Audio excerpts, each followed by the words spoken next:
Assalamualaikum warahmatullahi wabarakatuh. Pada presentasi kali ini saya akan menjelaskan tentang komersial solar cell. Uh, yang pertama, terdapat 3 tipe solar cell yang dijual pada saat ini. Yang pertama itu ada solar cell silicon base monokristalin. Untuk solar cell base monokristalin ini, dia dalam pembuatan wafernya itu dia menggunakan silikon yang dibentuk menjadi bar lalu dipotong menjadi wafer. Nah, dia ini memiliki efisiensi yang paling baik dan lifetime yang paling lama. Kenapa? Karena dia memiliki ruang gerak elektron yang lebih banyak dibanding dengan solar cell polikristalin. Selanjutnya itu adalah solar cell silikon polikristalin. Untuk solar cell polikristalin ini, dia memiliki efisiensi yang lebih rendah dari monokristalin karena terdapat perbedaan ukuran pada kristal-kristal tersebut yang mengakibatkan loncatan-loncatan elektron sehingga membutuhkan energi lebih besar. Untuk keuntungan polikristalin sendiri dibanding monokristalin itu di harganya yang lebih rendah dibanding monokristalin. Selanjutnya adalah solar cell thin film atau yang lebih dikenal dengan masyarakat mungkin CDTE atau amorphous silicon atau CGS atau DSSC. Solar cell ini memiliki kelebihan yaitu dia fleksibel, dapat dipasang di tempat-tempat seperti dinding-dinding gedung atau di atap-atap tanpa dudukan seperti solar cell silicon base karena dia ini fleksibel dan tidak memerlukan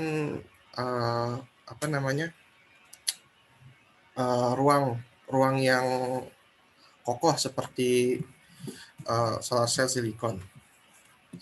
Selanjutnya adalah skema solar cell silicon base. Yang pertama adalah lapisan aktivasi dan anti reflection. Itu untuk mencegah pantulan cahaya. Lalu ada supplementary passivation by doping. Biasanya dibuat dengan doping dari PN junction-nya itu sendiri, lalu ada silicon wafer, lalu ada lapisan pasivasinya kembali dan metal back contact. Untuk proses fabrikasinya sendiri itu yang pertama dilakukan uji terhadap wafernya itu sendiri.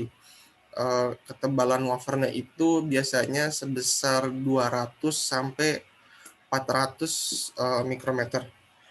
Lalu uji yang dilakukan itu adalah surface photovoltage untuk mencari tahu tentang minority charge dan lifetime-nya.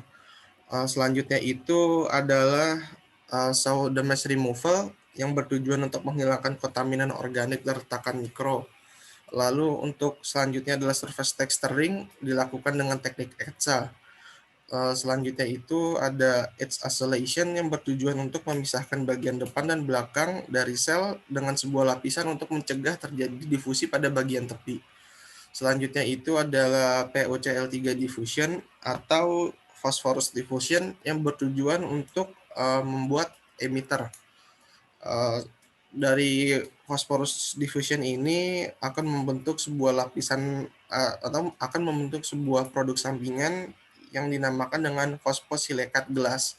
Nah, fosfosilikat gelas ini akan dihilangkan pada proses selanjutnya itu PSG removal. Untuk proses selanjutnya itu ada screen printing yang bertujuan untuk membuat kontak elektrik. Selanjutnya itu ada co-firing atau dipanaskan untuk membuat kontak off mic. Lalu proses ini selesai.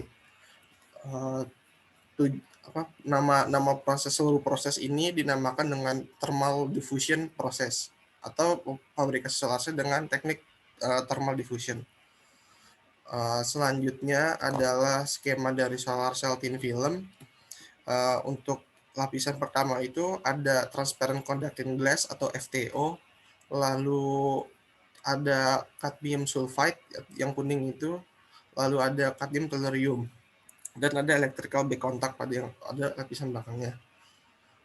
Untuk Fabrikasi solar cell thin film ini terdapat 4 proses utama, yaitu pembersihan permukaan gelas, deposisi lapisan kadmium sulfide, dan heat treatment pada temperatur 400 derajat Celcius selama 20 menit. Lalu deposisi lapisan kadmium tellurium pada kadmium sulfide dan heat treatment di udara dengan CdCl2 treatment. Lalu selanjutnya ada ETSA pada permukaan CdTe yang berguna untuk pembuatan back electrical contact. Selanjutnya ada efisiensi dan lifetime. Pada umumnya efisiensi dan lifetime itu sendiri dipengaruhi oleh temperatur dan jenis dari material solar cell. Umumnya semakin tinggi temperatur, maka akan menurunkan efisiensi.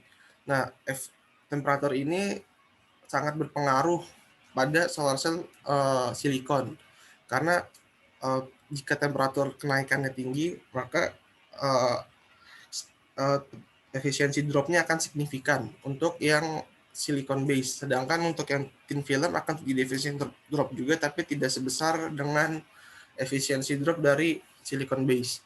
Nah, untuk efisiensi pada umumnya, solar cell silicon base monokristalin ini memiliki efisiensi sebesar 17-22% dengan lifetime selama 30 tahun. Dan untuk solar cell silicon base polykristalin memiliki efisiensi 15-17% dengan lifetime selama 25 tahun. Dan terakhir solar cell thin film memiliki efisiensi 10-13% dengan lifetime 10-15 tahun. Nah, selanjutnya efisiensi juga dipengaruhi dengan degradation rate. Degradation rate ini adalah laju degradasi dari efisiensi itu sendiri. Terus degradation rate-nya itu untuk yang monokristalin silikon memiliki degradation rate yang paling kecil dibanding yang lain. Bisa kita lihat pada mediannya pada tahun sebelum 2000 dan setelah tahun 2000. Untuk degradation rate-nya itu untuk yang polikristalin itu tidak terjadi, tidak memiliki perbedaan yang signifikan sebelum tahun 2000 dan setelah tahun 2000.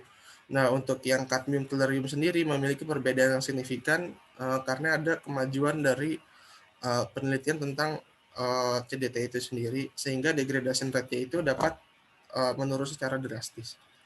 Selanjutnya, untuk kesimpulannya, efisiensi pada solar cell sangat berpengaruh pada banyaknya ruang yang diperlukan untuk menghasilkan listrik.